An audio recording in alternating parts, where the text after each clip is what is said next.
Good morning. हमने बालकृष्ण शर्मा नवीन का जीवन परिचय और काव्यगत विशेषताएं आप लोगों ने पढ़ी। आज उनकी जो कविता आपके पाठ्यक्रम में लगी है विप्लव गायन, उसकी व्याख्या हम देखेंगे।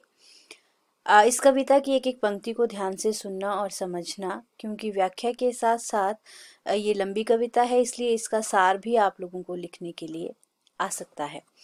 सबसे पहले विप्लव गायन कविता का जो शीर्षक है उसका अर्थ समझिए। विप्लव होता है विनाश या क्रांति, गायन मतलब गीत। तो यह जो कविता है एक तरह से विनाश का गीत है, क्रांति का गीत है, जिसकी कामना कवि करना चाहता है। एक क्रांति का आह्वान कवि कर रहा है, ताकि समाज की जो जड़ परंपराएं हैं, जो अंधविश्वासी शिलाएं हैं, जिन्होंने इस समाज को जकड़ रखा है, पूरी तरह से जर्जर बना दिया है, और इस वर्तमान जो राजनीतिक, धार्मिक या सामाजिक, सांस्कृतिक जो जितनी भी व्यवस्थाएं हैं, उनमें इतनी विकृतियां आ चुकी है, उनका जो स्वरूप है इतना विकृत हो चुका है, कुरूप हो चुका है कि उनमें अब सुधार की कोई संभावना शेष ही नहीं रह गई है। तो कवि चाह रहा है कि इन सब का विनाश हो जाए, क्योंकि अब इनमें सुधार करना संभव ही नहीं रहा है और इनमें सुधार करके भी कोई लाभ नहीं है। इसलिए कवि यह कामना कर रहा है कि इन व्यवस्थाओं का, इन अंध परंपराओं का पूर्ण रूप से विनाश हो जाए और एक नए सिरे से समाज की स्थापना की जा सके। तो कवि ने एक इस तरह की क्रांति की बात इस कविता के माध्यम से की है। देखिए कविता। कवि कुछ ऐसी तान सुनाओ जिससे उथल पुथल मच जाए, एक हिलोर इधर से आए, एक हिलोर उधर से आए। कवि अपने भीतर के कवि से कह रहा है कि आज तुम संवेदनाओं के गीत छोड़कर एक ऐसी तान सुनाओ, एक क्रांति का ऐसा गीत गाओ जिससे चारों तरफ उथल पुथल मच जाए। उस उथल पुथल की, उस विनाश की, एक हिलोर इधर से आए, एक हिलोर उधर से आए, चारों तरफ से इस तरह की हिलोरें आना शुरू हो जाए कि संपूर्ण धरा जो है वो उस विनाश की कंपन से थर्रा जाए। आगे कवि लिखता है, प्राणों के लाले पड़ जाएं, त्राही त्राही रवनभ में छाए। कि उस क्रांति के गीत को सुनकर लोग अपने प्राणों को बचाने के लिए इधर उधर दौड़ना शुरू हो जाए, लोगों को जीवन बचाने के लाले पड़ जाए, अर्थात अब उन्हें संरक्षण का कोई भी उपाय जो है वो न दिखाई दे। त्राही त्राही रव नभ में छाए, और पूरे नभ में जो है, पूरे आकाश में जो है वो बचाओ बचाओ त्राही त्राही का जो रव मतलब जो शोर है वो सुनाई देना शुरू हो जाए। नाश और सत्यानाशों का धुआंधार जग में छा जाए, और के पूरे संसार में, पूरे जग में जो है वो केवल और केवल नाश और सत्यानाश का, सर्वनाश का धुआं जो है वो इस तरह से छा जाए कि पूरी जो विकृतियां हैं, पूरी जो जड़ परंपराएं हैं उस धुएं में समाप्त हो जाए। कवि की आगे कल्पना देखो किस तरह से है। बरसे आग जलद जल जाए, जलद बादलों में आग लग जाए, बादल जल जाएं और उनसे बारिश की बूंदों की जगह आग बरसना शुरू हो जाए, और उस आग में भस्म सात भूधर हो जाए, और पर्वत धरती जो है वो पूरी तरह से उस आग में जलकर राख, भस्म सात अर्थात राख हो जाए। पाप पुण्य सद सद भावों की धूल उड़ उठे दाएं बाएं, और पाप और पुण्य जैसी अच्छी और बुरी जो भावनाएं हैं उनकी धूल उड़ना चारों तरफ दाएं बाएं उड़ना शुरू हो जाए, अर्थात जो अच्छे और बुरे जो विचार हैं, अच्छे कम रह गए हैं, बुरे बहुत ज्यादा हो गए हैं, तो उनका इस तरह से विनाश हो जाए, उस ज्वाला में जलकर उनकी जो धूल है, उनकी जो राख है वो चारों तरफ उड़ना शुरू हो जाए। हे कवि, तुम कुछ ऐसा गीत सुनाओ, एक ऐसी क्रांति की ध्वनि लाओ जिससे इस संसार में पूरी तरह से विनाश की जो चिंगारियां हैं वो दिखाई देना शुरू हो जाए। नभ वक्ष स्थल फट जाए, तारे टूक टूक हो जाएं। कवि कह रहा है कि उस विनाश की गीत से, विनाश की ध्वनि से आकाश का जो सीना है वो फट जाए, अर्थात आकाश भी फट जाए, तारे टूक टूक हो जाए, उसके उसमें जो टिमटिमाते हुए तारे हैं वो टूट कर सारे नीचे गिर जाए।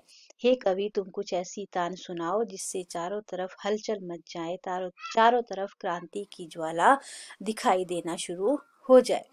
माता की छाती का अमृत मय पय कालकूट हो जाए, आंखों का पानी सूखे वे शोणित की घूंटे हो जाए। देखो कवि क्या कह रहा है, माता की जो छाती का जो दूध है वो अमृत के समान होता है, जीवनदायी होता है। वह अमृत के समान दूध भी मय पय कालकूट हो जाए, मय के बराबर हो जाए, अर्थात विष की तरह कालकूट प्राणों को हरने वाला बन जाए। वह जीवनदायी दूध मृत्यु देने वाला बन जाए। और आंखों का पानी सूखे, आंखों में जो दया ममता करुणा के जो भाव आते हैं, आंसू आते हैं, भावनाएं आती है, वह आंसू पूरी तरह से सारी संवेदनाएं समाप्त हो जाएं, वह पानी सूख जाए और वह पानी जो है शोणित की रक्त की बूंदों में परिवर्तित हो जाए। कि उस क्रांति के गीत को सुनकर सभी तरह की जो संवेदनाएं हैं, करुणा के जो भाव हैं, वो पूरी तरह से समाप्त हो जाए और लोगों की आंखों से आंसुओं की जगह खून की बूंदें, शोणित की बूंदें जो है वो गिरना शुरू हो जाए। इस प्रलयकारी गीत से कवि कह रहा है कि एक और कायरता कांपे, जितनी भी भय है, जितनी भी कायरता इस संसार में भरी हुई है, वह कांपना शुरू हो जाए, गतानुगति विगलित हो जाए। ना गतानुगति मतलब भूत और भविष्य का कुछ भी पता ना रहे, क्या भूत में था, अतीत में क्या था और भविष्य कैसा होगा, इन सभी चिंताओं का विनाश हो जाए। अंधे मूढ़ विचारों की वह अचल शिला विचलित हो जाए।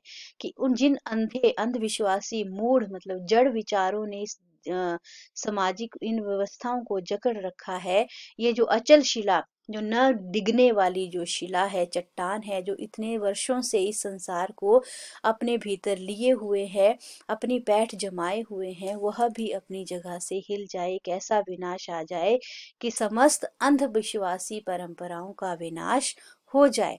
और दूसरी ओर कंपा देने वाला गर्जन उठे धाय, और दूसरी ओर एक ऐसी गर्जन, एक ऐसी ध्वनि उठे कि समस्त धरा जो है उस ध्वनि से, उस गर्जन से कांप उठे। अंतरिक्ष में उसी नाशक तर्जन की ध्वनि मंडराए, और अंतरिक्ष में केवल एक ही ध्वनि सुनाई दे, केवल उस क्रांति की, उस गर्जन की, उस तांडव की ध्वनि सुनाई दे, मंडराए, और चारों तरफ जो है वो नाश और सत्यानाश का ही स्वर सुनाई देना चाहिए। हे कवि, तुम कुछ ऐसी तान सुनाओ, कुछ ऐसा गीत गाओ जिससे ये क्रांति का जो स्वर है इतना ज्यादा तीव्र हो जाए कि यह धरती, यह अंध विचारों की जो परंपराएं हैं, या जो जर्जर सामाजिक व्यवस्थाएं हैं, इनका पूरी तरह से विनाश हो जाए। आगे कवि लिखता है, नियम और उपनियमों के ये बंधक टूक टूक हो जाएं। इस संसार को बांधे रखने के लिए जो नियम और उपनियम बनाए गए हैं, उन सभी के बंधन जो है वो टूट जाएं। विशंभर की पोषक वीणा के सब तार मूक हो जाए। यहाँ तक कि यह संसार ही नहीं बल्कि वह लोक भी, और विशंभर अर्थात विष्णु जो पालन करता है, उसकी पोषक करने वाली, पालन करने वाली जो वीणा है, उसके सभी तार जो है वो समाप्त हो जाए, शांत हो जाए। शांति दंड टूटे उस महारुद्र का सिंहासन थर्राए। और यहाँ तक कि वह महारुद्र जो है, महादेव जो है, इस क्रांति की ध्वनि से उसका सिंहासन भी थर्राना शुरू हो जाए। वह भी अपनी शांत मुद्रा को छोड़कर अपनी तांडव वाली मुद्रा में आ जाए और उसकी श्वासोच्छ्वास दाहिका विश्व के प्रांगण में गहराए, और पूरे विश्व का जो आंगन है उसकी उस ज्वाला से दहकना शुरू हो जाए, जलना शुरू हो जाए। अर्थात पालन करने वाला विष्णु भी और शांत रहने वाले जो शिव हैं, वह भी अपने कर्तव्य को भूलकर तांडव की मुद्रा में आ जाए और उस क्रांति को भड़काने में, उस क्रांति को लाने में कवि की सहायता करे। कवि आगे लिखता है, नाश नाश महानाश की प्रलयंकारी आंख खुल जाए। कि उस शिव की जो तीसरी आंख है जिससे प्रलय होता है, वह आंख उस क्रांति की ध्वनि को सुनकर खुल जाए और इस पूरे विश्व में जो है वो नाश नाश की, महानाश की ध्वनि जो है वो छा जाए। अर्थात यह लोक ही नहीं बल्कि वह लोक भी जो है वो इस क्रांति की ध्वनि में शामिल हो जाए। हे कवि, तुम कुछ ऐसी तान सुनाओ जिससे इस पूरे संसार में क्रांति की ज्वाला दहकना शुरू हो जाए और इस क्रांति की, इस विद्रोह और विनाश के गीत में सब कुछ तबाह हो जाए, ताकि एक नवीन सृष्टि का निर्माण किया जा सके। तो यहाँ तक इस कविता का आधा हिस्सा मैं इस वीडियो के माध्यम से आप लोगों को भेज रही हूँ। आप इसे सुनना, अच्छे से समझना। इसके आगे का हिस्सा जो है वो अगली वीडियो में मैं आप लोगों को भेजूंगी। तो इस कविता को ध्यान से पढ़ना और सुनना और समझने की कोशिश करना। धन्यवाद।